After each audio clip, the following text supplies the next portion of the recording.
Yeah, okay, good morning, afternoon, and evening. It's the guy you should believe in. Dropping heat like every season. Underdog like Willie Beeman. Classic like Dom singing. Blasting like bomb. Let's get into our week 7 predictions. Of course, we're going to start on Thursday night football. We have Broncos Saints.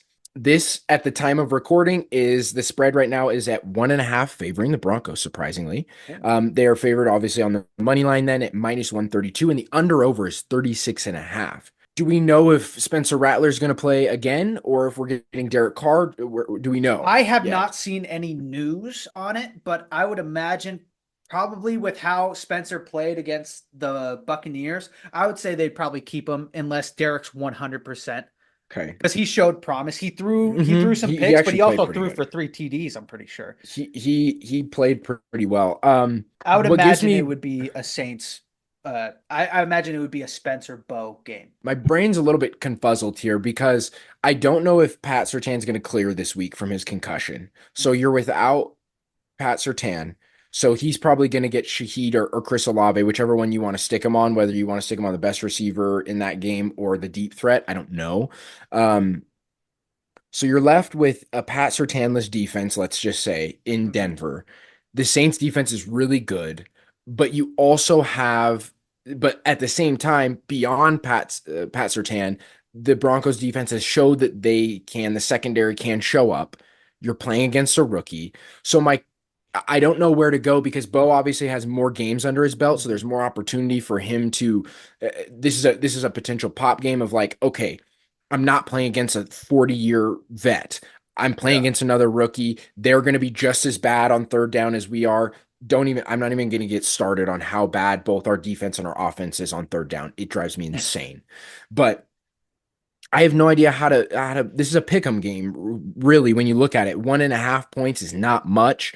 Um, I'm gonna go because Bo is he's a rookie, it's early season, he's very interception prone. I'm gonna go Saints in this one on the money line because I think the Saints defense is the decider here because they get a touchdown. I think if you take their touchdown out, it's a really close game, but I think the Saints, oddly enough, in the back of my mind, score a touchdown in this game on a pick six. So I'm gonna go Saints on the money line here, picking against my Broncos. Sean Payton's return to New Orleans. How do you feel? So I would imagine if Sutton doesn't come back this week, they're going to be playing a lot of zone. Because the reason why Surtain. Because the reason why the Denver Broncos defense plays, man, is because they have Surtain to shadow number one. The number one. So I'd imagine they'd be playing a lot of zone, which is not good if Derek Carr is playing.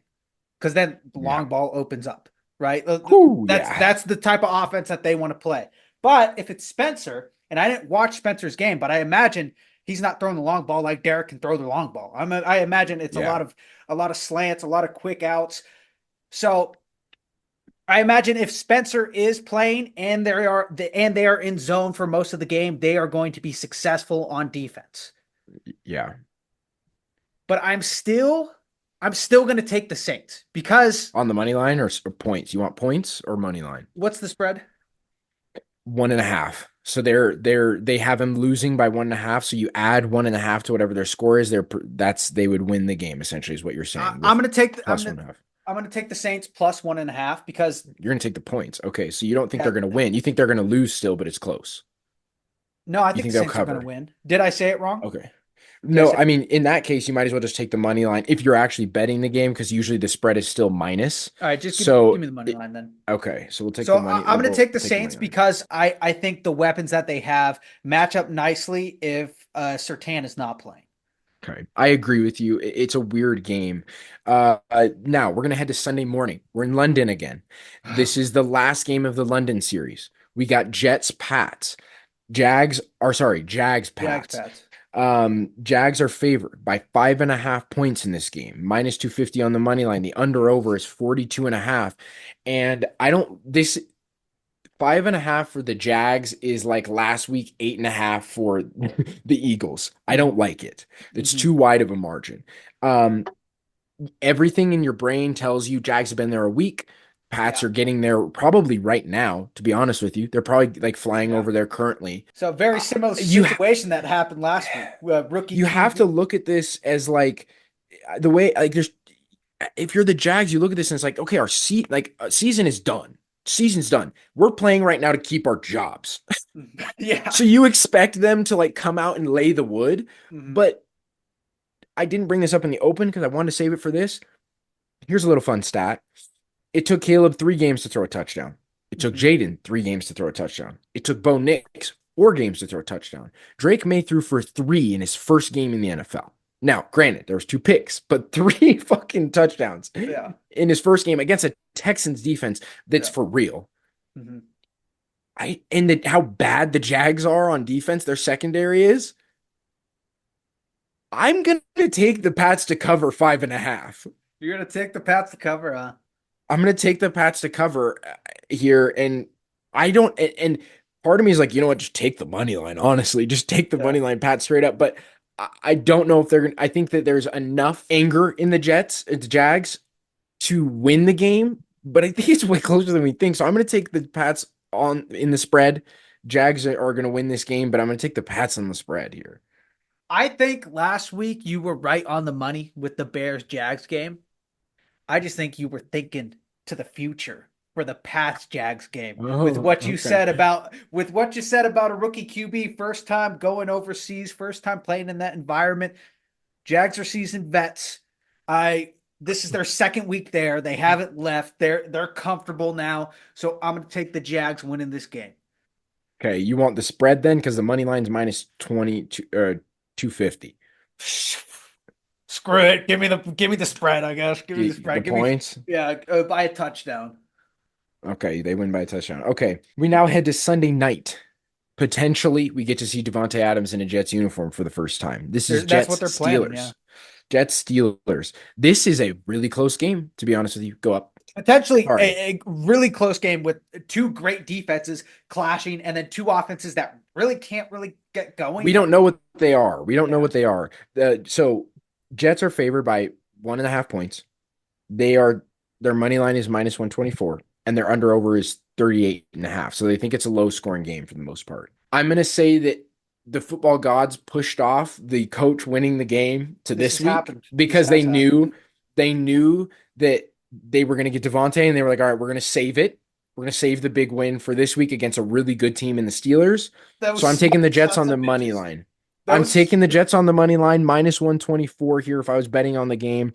I don't like the points are too close here. So I'm going to take the Jets on the money line here, the minus all-knowing 124. football gods, and I think you're 100% right. I think they knew that if they won that game, Davante might not go to the Jets. I think the only reason why the Jets lost that game was to be like, hey, we need Davante here. So they went and they got Davante. And the reason why I'm taking the Jets for this is because this is a must win. They have to win this Must win. And go on a run to make the playoffs. They Mm-hmm. have to win this game. They damn near have to win out. Yeah, they have to go on like a 6-7 game run to be in the playoffs. So I think it's do or die. It's do or die right now. Davante's back, planning the play. I think he will. And I think we're going to see what the Jets offense was always supposed to be. So Jets money line? Jets money line. And by the way, Robert Saleh's got to be flipping, punching himself. He's got to be banging his head against the wall He's right punching now. the air right now. Yeah, He's punching the he's air. he's like, they fire me, go get flipping Davante. I could have won with Davante. Okay, now we have a split on Monday night. We have 2 games another one. We have Ravens Bucks is the first one, but we're gonna save it. We're gonna talk Chargers Cardinals first because I think Ravens Bucks is more fun. So Chargers Cardinals here. Chargers are only favored by 2.5 points. They're favored on the money line, minus 148, and then the under over is 43.5. I coming off of last week's win, going up 20-0 against the Broncos, yes, without Pat Surtain, but it was season high for Justin Herbert in terms of throwing the ball. Mm-hmm. That's a good confidence builder against a good defense. The Cardinals have shown the ability to get smacked in the mouth when it comes to their secondary. And then on top of that, this is a run-heavy team for the Chargers. And we've seen they are susceptible to get the ball ran all over them. On the other side of this too, on the Cardinal side, they don't have Marvin Harrison Jr. So I think this is pretty easy for me. I'm going to take Chargers on the money line minus 148. If I was as of right now, Marvin is still questionable whether or not he's going to play, and I don't think he will. I don't think he will either. I think they'll keep him for this one. I think it's because they think they can win this game without Marvin. With what Kyler's been able to do, he really hasn't utilized him that much. So I think it's not that big of a deal. Just Michael. I think his name is Michael Wilson. Has been like the number one there. I never heard of the guy. It's pissing me the hell off. It's pissing me the hell off. And then Trey McBride is also getting an insane amount of targets. It's really give me the Chargers.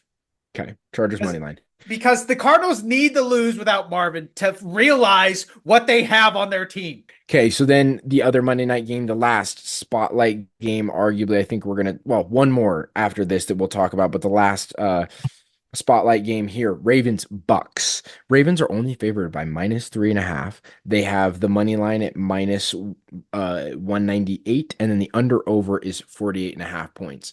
I'm going to take the cop out here. I'm going to pick Ravens. I wouldn't bet on it because it's just a little too wide for me here at minus 198 probably, and take the over. There's going to be a ton of points in this game because every game the Bucks have played has been just so many points, and the Ravens have the ability to just get going at any moment. So I think there's going to be a ton of points in this game.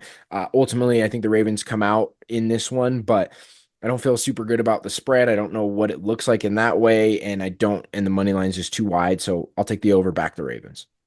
I'm going to take the over as well. Okay. But I'm going the opposite way as you, brother. You're going to pick against your guys? I am, because they are my guys. But so is Boomer Sooner Baker Mayfield. He is also my guy. And what they have been doing is flipping insane. They put up 51 points last week. Dude, I don't know. That's who's their running back? Who's the running back that showed up? I don't know, but dude, Rachaad White lost his job. Yeah, I'm shocked, bro. Rachaad White lost his job last night. But they have a real running back now, and if Rachaad White is healthy and he's playing, they could throw him in pass catching. Maybe it's like a Derrick Henry, Justin Hill, this type of dynamic. But they got a running back. That was the one thing that they didn't have, was a really good running back, and they got it. So I'm going to take the Bucks here. I think they're going to continue this reign of steamrolling. They've beaten the Detroit Lions, which we think the Lions are better than the Ravens. I think that this team has the ability to be top tier and be able to beat some of these other top tier players or teams. Okay, so you think so we're both taking the over, but we're back in different teams. All right, There's our spotlights. We have one more to talk about here, and then we're going rapid fire. We have Chiefs 49ers. We've been waiting for it all year, mid-season. Their Chiefs are in mid-season form. We thought they were going to slide. They haven't slid. The Niners have injury concerns all over the board. We have no idea if Christian McCaffrey is even living anymore. Yeah. So Chiefs are underdogs in this game. Of course they are. The Niners are favored by 1.5 points, but on the money line, it's a pick 'em. So Niners are minus 116, Chiefs are minus 102, and then the under over is 47.5. I, of course, am gonna ride with the Chiefs here. I'm gonna keep schlobbing till they fucking punch me in the face. All right. I'm gonna continue on the Patrick Mahomes train here. I don't know what else to say, man. Juju looks like he did in 2 years ago, and then what's his name? Kareem Hunt looks like he did when he got drafted by the Chiefs, by the way. I keep saying it, man. It's the next man up mentality. They're playing the Niners. I'm taking them. I'm taking them on the money line, minus 102. Give me the Chiefs. You have to think, Devin. You got to think. All right. What sells? What makes money? What is the best? The Chiefs going 17-0. What is the Chiefs going 17-0 and three-peating? No. That's what sells. What is best for the script? Nobody likes a superhero who doesn't have adversity. All right. Nobody likes that. You know what they like? Or a superhero that just overcomes adversity no matter what's thrown at him. No, they hate that. People hate that. I don't know if you know. People hate that. What they like is they like controversy. And this is coming from the guy who likes One Punch Man. That is true. But what's going to sell is the 49ers beating the Chiefs. Super Bowl rerun. 49ers get it this time without Christian McCaffrey while they're injured. Chiefs, oh no, are they going to slide? They're going to go in the dumps. Boom. What I've been talking about. That 3-game, 4-game slide happens right here, right now. It starts. It starts with this game. So you're going money line? Give me the money line. All right. 49ers. You're picking the wrong side here. Okay. I'm not even picking based off the teams. I'm picking on what gets Roger Goodell hard in the morning. There it is, turds. I'm Devin. That's Zane, and this is Buffet Sports, where we talk about the NFL. If you want to see more of our god-awful faces, you can catch us on YouTube, TikTok, and Instagram at buffet.sports. Next week, we're going to probably talk about, well, of course, we're going to do all the normal stuff that we usually do, but Zane and I are going to have a little conference and decide if we want to wait till after week 8 to make our next Super Bowl and mid-season award predictions, or if we want to do it after week 7 because there's 17 weeks and there's not exactly a midpoint there. But you don't care about that. So we're going to stop jabbering and sign out. See you, fuckers. Ciao.